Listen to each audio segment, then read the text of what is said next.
Sandeep Jain is a strategy consultant and leadership coach.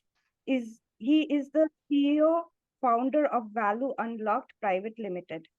In his corporate career, he has lived and worked in Sri Lanka, Indonesia, and Singapore, besides India, in various finance and business leadership roles. In his current role, Sandeep engages with senior leaders, entrepreneurs, and organizations within and outside India, helping them to bring to life the fantastic success stories they want to script about themselves in the real world. Sandeep is also extensively involved in the startup ecosystem as a mentor, investor, working directly with entrepreneurs as an advisor through various incubation and acceleration setups. So that is what Chetan calls uh, LinkedIn bio, all Rightly so. very, very formal and all the big things. But we also know that there are little things that makes you you, and that doesn't make onto a book cover, book jacket. So, Sandeep, would you like to tell us a little bit about you and possibly the fun side of you? Sure. So first of all, thanks, Dave, and thanks, Chetan, and everybody else who's on the call today for this fantastic opportunity to be here and talking to all of you. Who am I? I think a bit of an explorer, I would say. Very curious, want to try new things always. I would say an extrovert. Um, Fair amount of sense of discipline. At some level, indecisive. I think that's a negative trait I clearly see in myself. Probably liberal, so that's where it comes from. Mhm. Yeah, passionate about running, yoga, trekking, some of the things that give me energy. Um, in all, I can say I thrive on diversity of ideas, experiences, people. That's Mhm. really what feeds all the energy that I need for the work that I do. And more of a generalist than a specialist. Also, in the sense, the work that I do, I've spread myself a little bit over a broad spectrum, I would say. Yeah, like when we first spoke about your book towards the beginning, you were planning your trip to trek to the Mount Everest base camp, I think. That's right. And And then that was I a read 12-day effort, yes. this bio, and I'm like, where does he get all this time? Do you really get 24 hours like us mortals, or do you have a secret where you have 48 hours a day? I think first thing I have to say that, having stepped out of corporate life, like some of us, even on this call, I know have done, um, you you get, I think you understand that you have a lot more time for the things that you want to do, and you're able to create that time. I think you're not really on somebody else's clock, and that makes all the difference. Even if it's small nuggets of time, but you're able to manage your calendar. And I think I am a bit of I would say, have a sense of discipline and like to do things in an organized way. That also gives me space to, I won't say cramp, but to enjoy a lot more things that I want to. So yeah, in the end, it's more about the discipline, I think, and the willingness to kind of do the different things. Yeah. Talking about making time for things that you love, you already do a lot, but one thing that we can see from your background also right now that you're a voracious reader. Yes, So I can we am. start with some of your recommendations for our audience? Yeah, I think recommendations, everybody I'm sure would be enjoying different genres of books. So for me, while obviously I started like a lot of us from fiction and, thrillers and that kind of work, but most of my reading today is about business. It's about strategy, management books, transformation, leadership. Some of the favorite authors that I have is Malcolm Gladwell, Adam Grant, Marshall Goldsmith. These are the people Simon Sinek, these are the people I read often. Mhm. And I have kind of quite a collection of books from these authors, let's say. So that's really what my current genre that I enjoy. Um, Okay.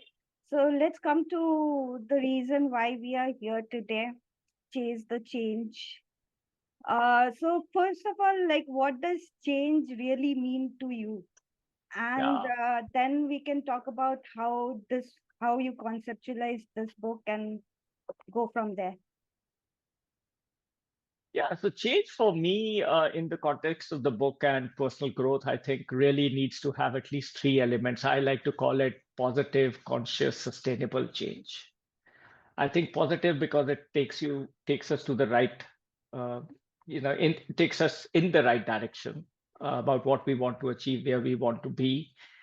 Um, Conscious because it's not something which happens by default. It needs to happen by design. There is an effort required, and we will consciously do this for the change that we desire. And sustainable because if the change doesn't stick, it's really not change.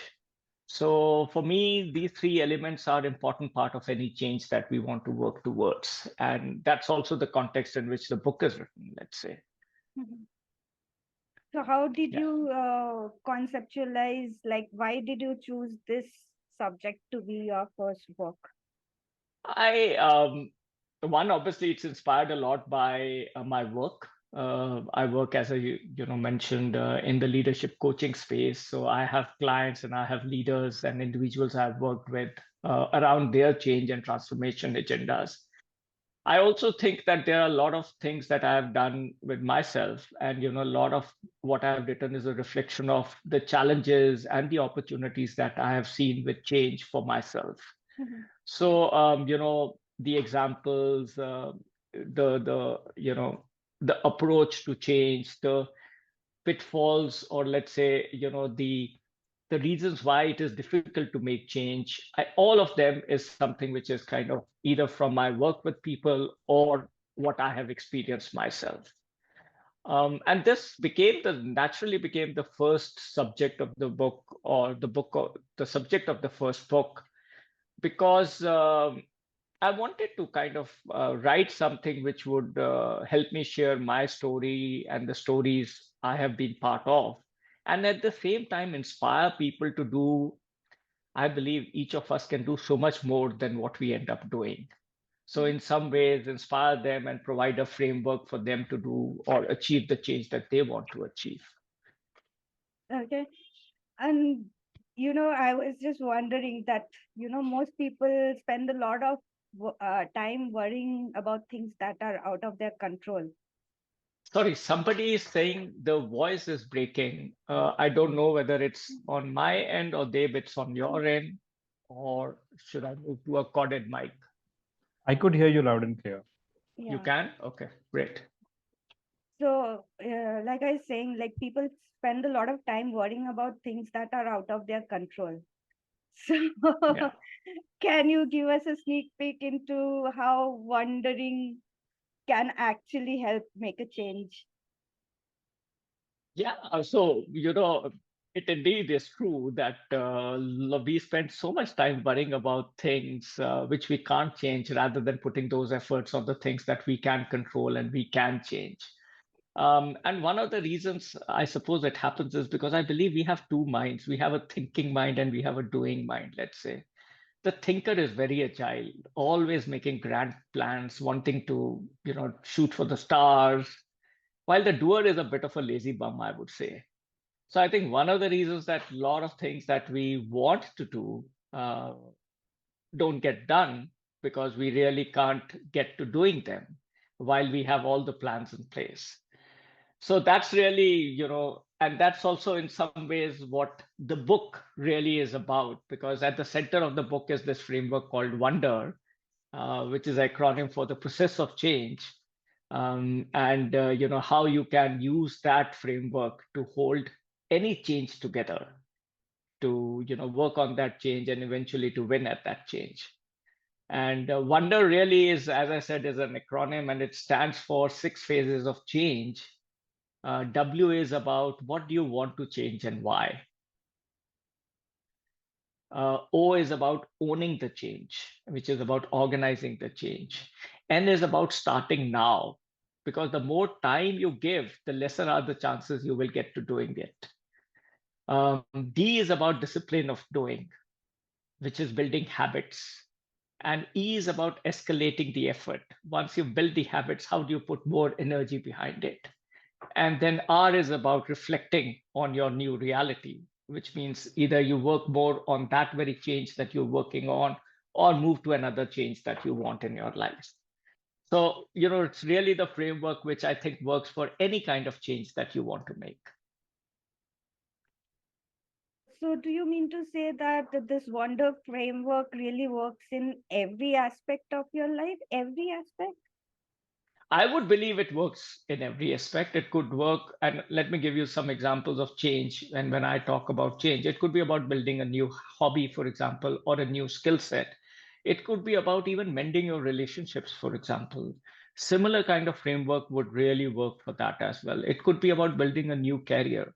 Any change that you want will go through that and same process. And some of the tools which I have discussed in as I discussed the frameworks will be applicable, some may not be applicable, but by and large the framework would still stand solid for any change that you want to achieve. And do you think that, whenever we want to implement some change in our life, uh, we often have to leave something behind or some people behind who are not on track with us. So it can seem like a very solitary thing to do, but does it help to have a buddy? Absolutely, I think it always helps to have a buddy. How And would while that they work? are yeah, so I think on a couple of levels it works. First is, to have support in a change journey that you are undertaking is always great. And this could be about the other person or the buddy either working on the same change or even if they are working on a different change. I think the fact of being able to find support through the process of change is really what you're looking at. Um, Also, the buddy could be what I typically in the coaching space call an accountability partner, which means that the person is going to come back to you and ask you about how you're doing with that change, whether you're doing what you promised to do, et cetera, help you stay the course. And I think another format of buddy, I would say, is also the community. Like if you want to be a public speaker, it's good to be part of Toastmasters, which will help you kind of, experiment with this skill in a very safe way. Or if you want to be a writer, you should be part of a Himalayan writing retreat kind of a community, where you will be engaging with like-minded people. You'll find support between each other. Whether it's a buddy or a community, but all these things help. It helps you put in the context, in the environment, which will help you make that change that you're working towards. Okay. I would like to take a minute here and remind everybody that you are free to ask Sandeep your questions. Just put them in the chat and I will take it forward from there. Whatever questions you have, please put them in the chat. So coming back to the book, I think we should kind of talk about the core thing here when it comes to change. Like we can, there is a saying that you can take a leader horse to a pond, but you can't make it drink, right? Yeah. So I think there's a state of mind finally that one has to reach to be able to take that decision to drink the water finally. So, what do you think? What mindset or situation is it that finally makes a person ready for change? If I was to put it in Rather, one word, rather yeah, put in the hard work that is required for the change. yeah. So I think I personally think that hard work comes a little later. I think the fact is the first is to get started. I think willingness to explore, to get out of your comfort zone, as I call it, the willingness to try something new. Because the early part of change is about building the right kind of habits. Because sometimes when you put a lot of hard effort in the beginning, it also leads to burnout, and you may not be able to make the change that you want to make because you'll be put off. It's like going to the gym and trying to do all that is possible in that first day and then come back with sore muscles and not wanting to go again ever. So it's exactly the same phenomena. So for me, I think one of the most important things is to have a growth mindset.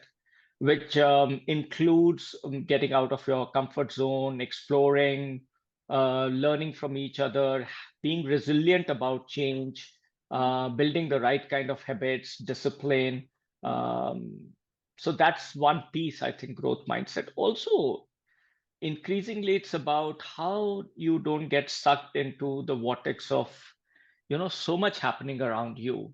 And how are you able to find that focus to be able to work on the change that you desire? At some level, it's about working on, you know, putting that short-term efforts for long-term benefits that you want to achieve, rather than going in for short-term gratification. So that's, or as we say, the difference between what you should be doing versus what you want to do. I think that's another aspect of winning at any change that you want to make. Okay. So, a lot of our audience members here and those who are going to see this later on YouTube are aspiring writers. Some Mm-hmm. are some have already been published, but most of them are aspiring writers. And you Yeah. kind of you got your first book with Rupa, which is a good publishing house. So, tell us about your journey from finishing the manuscript to getting the book out in the market. Yeah. So for me, this was a bit of a difficult journey. And it was difficult because I had actually my first contract was signed with Sage, which came in quite early. And in August of 2022, Sage decided to close its business books division in India. Yeah. And just 2 weeks before the book was to hit the production run, this is when they made this announcement, and I decided to take back the IP from Sage so that I could publish it with somebody else, because then it would, had I gone ahead with Sage, it would have not received the focus that the book needed in terms of, post-publishing efforts. Uh, so then I had to kind of repitch it, and I think I had a few rejections before I pitched to Rupa, and I was connected to Rupa through a common connect. They liked the book, we spoke about it, and then we went through that process all over again. So on the better side is the fact that the book went through the process of editing, etc., twice. Mhm. Sage had done almost everything about the book. They were ready to print it, and then Rupa put their efforts behind it. Obviously, for me, it meant double the time spent Mhm. in helping, let's say, bring this book to light or have it on the shelf. But in the end, it all worked out well, I would say.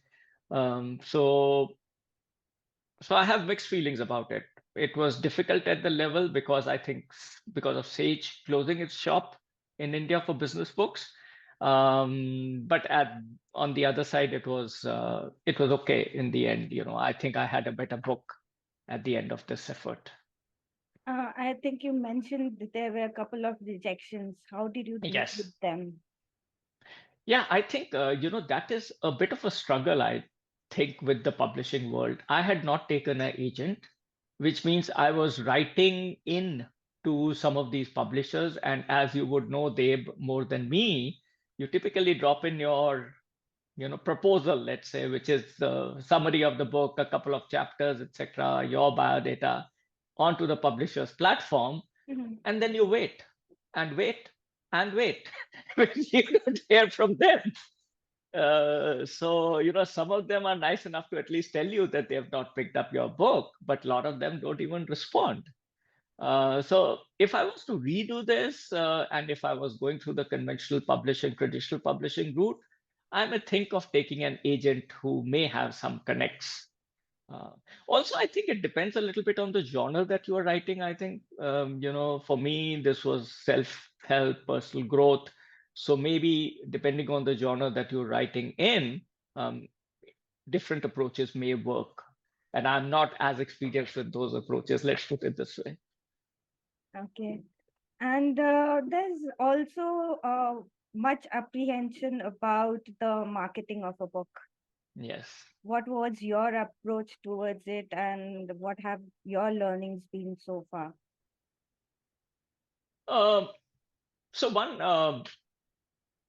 as part of my work, I had always focused a little bit on building some organic following on LinkedIn, etc. I had been writing on LinkedIn and some other, digital properties, like we have the coaching world within the coaching blogs, which is run by the International Coaching Federation, has quite a followership. I've written for ETCFO and some of the other digital properties. So thanks to all that, I had a bit of following, which slowly had migrated to LinkedIn and connected with me. And most of the articles that I published were also there on LinkedIn, which helped create the audience and the followership. Mhm. Uh, the effort that I put in specifically for the book, I would say, is that I started, I took a small agency to start work on Instagram, Mhm. which was around the change, around positive, sustainable, conscious change, and a lot of posts around it, which I continue to even currently, they manage it for me even now. So that helped get some more traction about the book. Some amount of work with book influencers, etc., is always helpful. um, Thanks to the fact that there was Rupa, so they set up some connects for me, and it was a double the efforts, in fact, I must say, because obviously publisher helps, but there's a limit to what they can do, considering the number of books that they publish. A lot of the efforts then on marketing were put by myself. So I think you have to be conscious. You have to be out there talking about the book, find opportunities to be present, signings, as I said, opportunities to talk about the book, speaking engagements, panel discussions, whatever be it. So it's a fairly intensive effort, I would say, even after writing the book. I think the hard work comes after writing the book when you have to promote it. And you have done this, all of this on your own, whether it's getting to a publisher and then marketing your book, and it has been a learning curve for you as well. So, are you planning Yes, a second book? yes, And I have plans for a second book. I must say that I've still not got to. I have the thoughts. In fact, so it should be most likely it'll be around something to do with organizational change this time. So it's going to be more a business-centered topic. That's what I have in mind. But it's still, I would say, um, early, some stage. early days. So, what from this your this journey? Uh, what are the learnings that you're going to carry forward for your next book? Like you said, it's better to get an agent. What else will you be carrying forward for your next book? So one of the biggest learnings for me has been, and let me just give you a bit of the context or the time when this book came up. So I wrote this book during COVID times, actually. So 21, and this book has been written following a technique, which is a productivity technique I've always leveraged called Pomodoro, Mhm. which is about putting in 25 minutes of efforts continuously over a certain number of days to achieve what you want to achieve. And I talk about it in the book as well. So this book has been written in 25-minute Pomodoros, one or two Pomodoros put every day for about 14 months.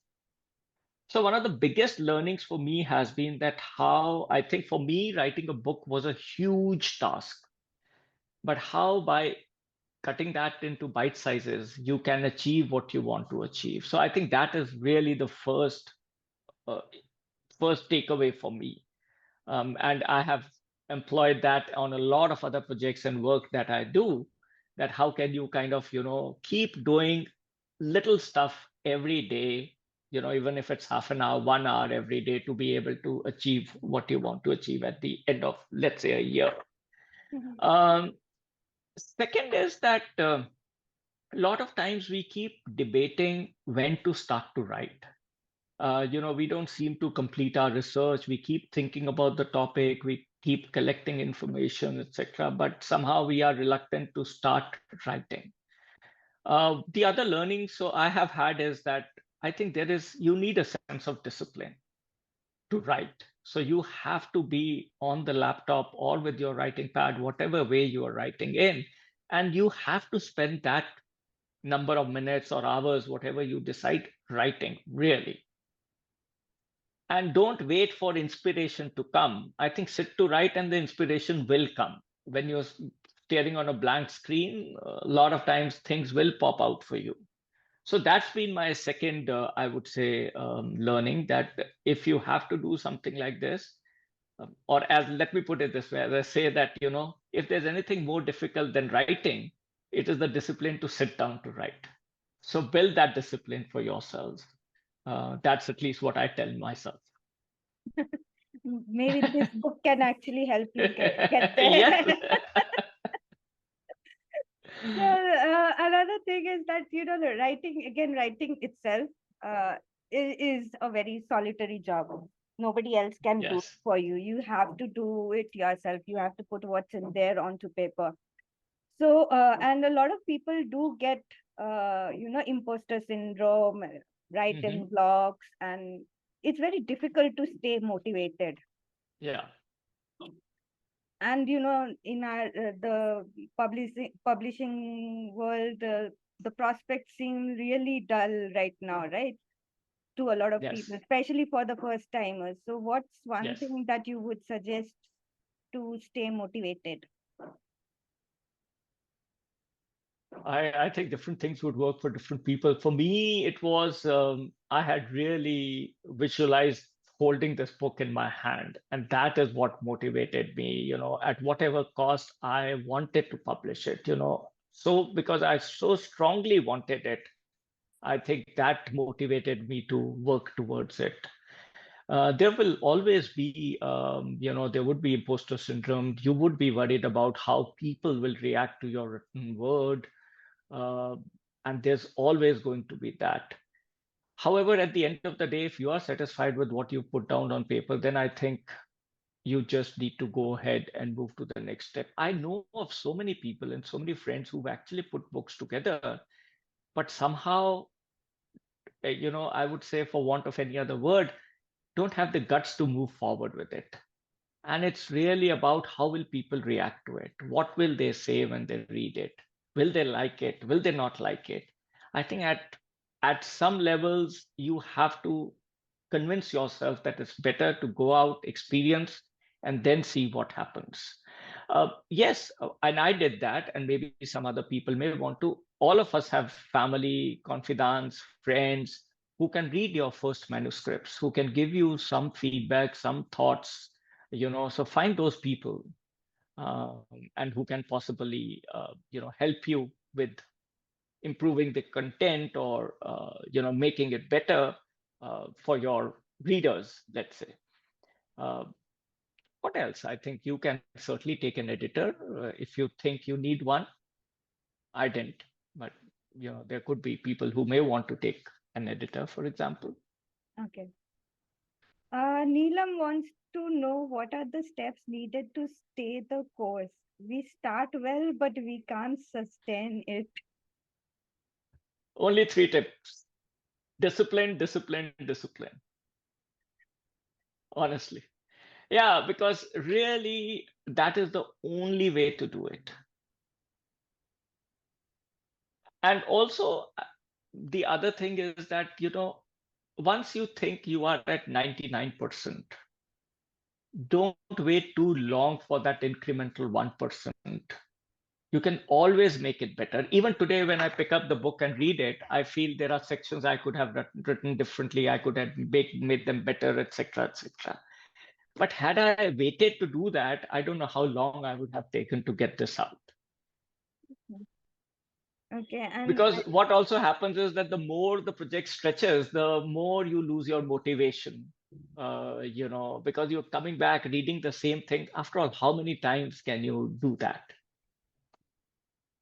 okay, I think Nina is your friend. She wants Yes, to Nina, say hi. something about and to you. Yeah, Nina, go ahead. Hello, good evening, everyone. Hello, Sandeep. Hi, Nina. Pleasure to see you So, here. yeah, so happy to meet you here. World is small. So, first of all, congratulations one more time. So, Thank what you. I wanted to tell the group about Sandeep is that uh, it was few months after my book was released from Rupa that Sandeep called me up. And at that moment itself, in that phone call, what I learned from Sandeep, I wish that I had known all those things before I started to write my book. And whatever you asked him, Deb, about his work habits and his marketing and his focus about his work, I think there are 1,000 more probes you could ask him. There's so much that we writers can learn from his work ethic when it comes to, designing his plot, designing his work, and putting effort, real meaty, substantive effort into it. His clarity and his focus is absolutely sharp. One thing which I'm still thinking, like, when will I learn from him, is discipline. I totally lack it. And Sandeep also early on learned that this is one aspect that he cannot discuss with me. No point wasting time discussing this with Nina. But I'm so happy from that day when we spoke in 2022 to be a fellow Rupa author. So very happy. And I'm sure that we'll soon see more from you, Sandeep. Deb, you could ask him 10 more questions at least about book marketing and book focus and writing discipline. Thank you so much, Nina. Thank you. So I must say, Nina, thank you for being so gracious with your words. Nina is a senior coach, actually, and we've interacted at so many forums. And as she was saying, 2022, when I was kind of looking around for publishers, at that time, honestly, she just published her book, and she was a bit of support and also guidance in terms of how to go about it. I just kind of, close with Sage, and but good thing is that in the second this thing, Rupa happened, and that was nice. Thank you, Nina. Okay. Welcome. Very happy. Okay. So if anybody else has any questions, Sandeep, would you like to elaborate on the book marketing like Nina was saying? Okay. Tips. Tips. So I think first tip is start building your organic audiences now. So a lot of people say, and I think it's to some extent correct, that your aggressive marketing for the book happens only a couple of months before the book is to be launched, and I completely agree with that. But if you could have your organic following, it would tremendously help you, because if you're writing the book on a certain genre, start um, putting together snippets of that content, either in form of short form articles or long format articles, etc., so that people understand that audiences understand what you are going to be. When you publish a book, it doesn't come as a surprise to them. They've always seen you as a bit of, I would say, authority, loosely put in, and that's because the genre that I have written in, it may not be applicable for everybody, but it's good to build your organic followership. I think that is, for me, is the first piece. Second, some of the new age mediums which I was not so focused on, for example, Instagram, etc., I think is something which you can't do without these days. So if there are people like me who are not Instagrammers, let's say, you may want to kind of, see how best to use that platform. Either you do it yourself or you find somebody who can manage it for you. So that's the second piece. Third piece, I think, is once the book is out, you have to be shameless to talk about the book. You have to ask people for being on panels discussing the book, or find speaking engagements about the book. This may not be so much applicable, may not be to fiction, but it certainly is applicable to kind of the format that I have written for, which is personal growth. So, and what else worked for me? Yeah, I think for me, again, it depends genre to genre, but you may want to have, for me, I think the book has a foreword by Dr. Marshall Goldsmith. So that foreword is certainly something which is very useful. I think it gives the book a little bit of heft. I've also got in my book some 10, 12 corporate leaders talking about the book with whom I had shared the first manuscript. So that is certainly helpful. Yeah, so those are the things that worked for me. Okay.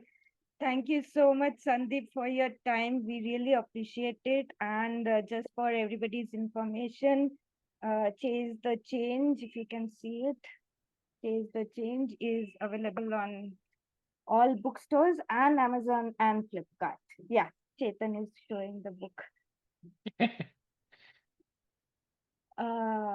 Okay. And Deb, I would also like to ask the audiences if there's anybody who's kind of, read the book, for example, or want to share something out of the book or share agreements or disagreements with the book. I will be happy to kind of understand their perspective around it.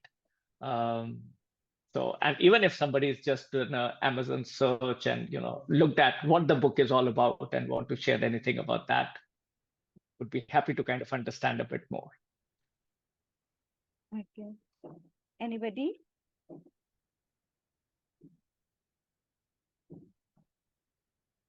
Mohita says, appreciate the sharp marketing tips. Thank you, Mohita. Okay.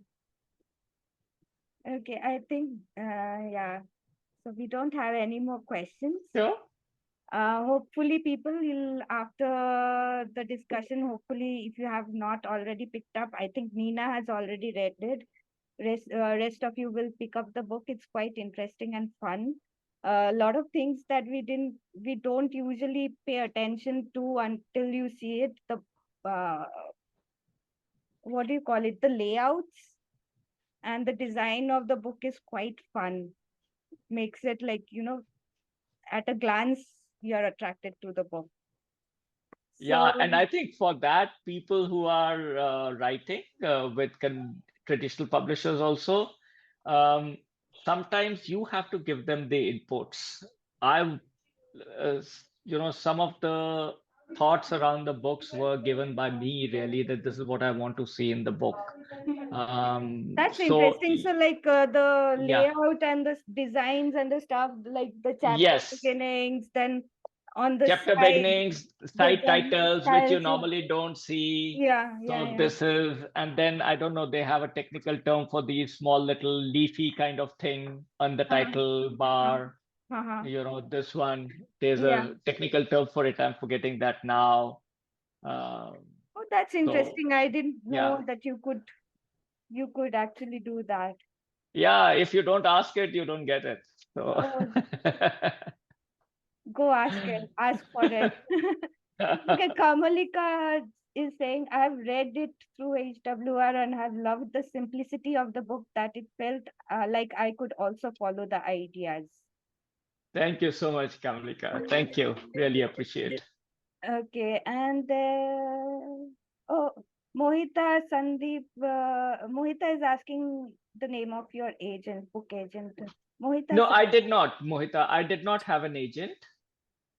I had pitched it directly. Okay, thanks so much. Yeah, sure. And Nina, you have your hand raised. Yeah, so I just wanted to re-emphasize the fact that though Sandeep has been saying personal growth, but actually this book has got some very interesting and helpful exercises for the professionals as well, those who are working in the coaching space, and even in those, who have supervisory roles, whether or not in corporate context. So this book is very helpful for them. And yes, these things really, Rupa, I found them to be a very receptive publisher. I had also given them ideas for how to kind of segregate sections and, put dividers, etc. So as Sandeep said, you have to ask for it. You ask for it, you get it.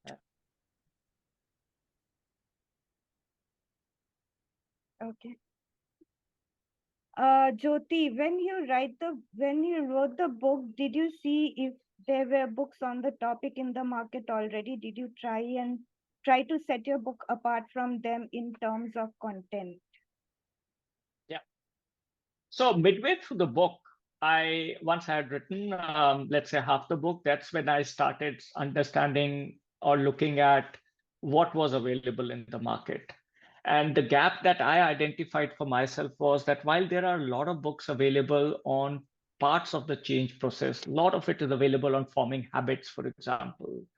A lot of it is available on, start with your why, for example, on what you want to do and why you want to do. But I did not so much find a book which looked at the full spectrum of change. And I think that is the unique space I created with this space, to be able to help people take their journeys and offer them an end-to-end framework. How to find the change they want to make, and then how to win at that change, how to stay the course and how to win at that change. So that's I would say, if I can call, is the USP of this book. Mohita, we'll definitely read your book. Thank you so much for everybody who wants to pick a copy and read, and for the two others as well, who may not get the opportunity to read it, but it's a pleasure to be connected. Also, LinkedIn is one of the mediums which I'm most active in. So feel free to reach out to me on LinkedIn. Happy to help in any way that I can in your journey as authors. I presume each of you is at least constructing a book in their mind already, even if you may have not started writing it. Thank you so much, Sandeep, for your Thank you. time, and best of luck for the next book. I hope you keep up and come out with it soon. Absolutely. All Bye. the best. All the best. Thank you so much. Cheers. Bye-bye. Thank you.